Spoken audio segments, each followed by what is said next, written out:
François-Xavier de Maison dans un nouveau spectacle, son troisième, pour quelques représentations exceptionnelles à l'Olympia.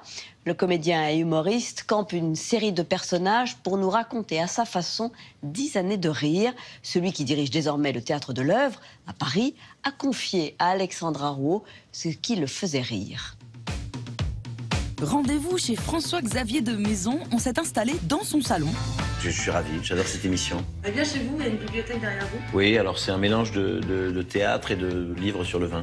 Quand on est filmé devant sa bibliothèque, on fait toujours attention aux livres qui traînent, parce qu'on ne veut pas s'afficher, genre avec un roman de gare un peu sordide, voilà. 4 heures du matin, je fais une omelette. C'est un peu son anniversaire. Avec son nouveau spectacle, il fête ses 10 ans sur les planches à l'Olympia. 10 ans de one-man show où il est passé d'un castor à une reine de la Palmeraie jusqu'au stand-up, où il se raconte lui-même un peu plus. Et aujourd'hui, mes amis, finalement, c'est des gens avec qui je partage des choses, c'est des gens avec qui je travaille. Vous avez par exemple Éric Théobald, mon metteur en scène, il adore la tournée, il m'accompagne tout le temps. Il bouffe, il a pris 9 kilos en un an. On l'appelle monsieur, pourquoi pas? Un petit fromage, pourquoi pas?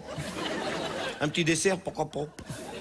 À chaque spectacle, de Maison soigne sa mise en scène, plante son décor, pratique l'ellipse et balade le regard des spectateurs. T'as pris pour 2 mois, on reste une semaine. On fait Bénodet, on fait pas Koh-Lanta. Mes spectacles sont un peu construits comme des films. Il y a des flashbacks, il y a c'est cut, c'est monté. Il y a des gros plans. Donc tout d'un coup, je leur dis, regardez-moi le visage maintenant.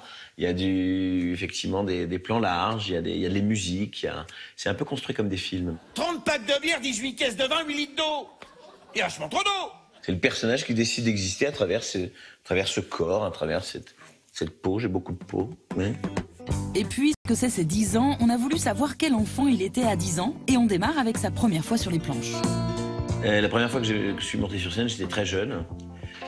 C'était pour des spectacles de fin d'année, voilà, avec mon petit pull jacquard, ma petite mèche. Vous vous souvenez, le petit pull jacquard? C'était tellement moche devant qu'ils n'ont pas osé faire la même chose derrière. Ça a traumatisé des générations d'enfants, je pense, ce pull. J'ai 10 ans, je sais que c'est pas vrai, mais j'ai 10 ans. E.T. J'ai été complètement retourné.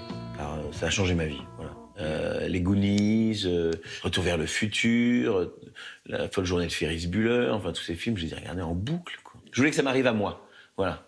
Je voulais que ça m'arrive à moi. Je voulais rentrer dans le film, que ce soit mon histoire. Mais ça partait loin, parce que moi, au bout d'un moment, je m'y croyais, un Ghostbuster, j'ai fondé une agence de chasseurs de fantômes.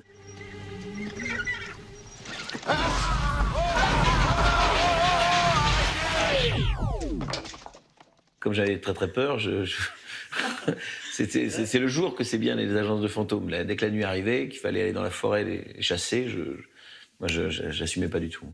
Excusez-nous. Excusez-nous. Non, on vous a pris pour quelqu'un d'autre. J'ai 10 ans, je sais que c'est pas vrai, mais j'ai 10 ans. Mes grands-parents m'emmenaient beaucoup au théâtre, avec leurs copines, qui avaient des cheveux bleus et des cheveux mauves. Et puis, non, on allait beaucoup, je me souviens vraiment effectivement, de l'ambiance, des parfums capiteux, de la chaleur du théâtre, les 3 coups, tout ça, ça m'a vraiment profondément marqué. Robert Hirsch, que j'ai vu dans Moi Feuerbach, une pièce de Tancred Dorst, mise en scène par Stéphane Meldeg. Il plante là le comédien près d'un lavabo, puis lui s'enferme, s'installe sur la cuvette, et de là il crie au comédien « Gauche !» Comment trouvez-vous ça? Je trouve ça peu hygiénique. Ça m'a marqué, j'avais le poster dans ma chambre, j'avais Belmondo et cette pièce. Il faisait une performance d'acteur extraordinaire. Et c'est ce thème de l'acteur, comme ça, sur le retour, ça m'avait profondément marqué. Les Cités d'Or, j'adorais ça. Esteban Ziatao, Les Cités d'Or. Cherche ton chemin, c'est ta vie, c'est ton destin. Et la manière dont il nous racontait aussi les Mayas, les Incas, ça me fascinait d'ailleurs. Le premier voyage que j'ai pu faire, je suis allé au Mexique sur les temples mayas. Le premier album que j'ai acheté, c'est Thriller de Michael Jackson. Voilà. Je crois que je suis pas le seul non plus. J'ai dû écouter Beat It 2 fois à la radio, et puis je me suis dit, je vais acheter cet album, et là, je me suis mis à l'écouter, mais en boucle. En boucle, je crois que c'est l'album que j'ai le plus écouté de ma vie.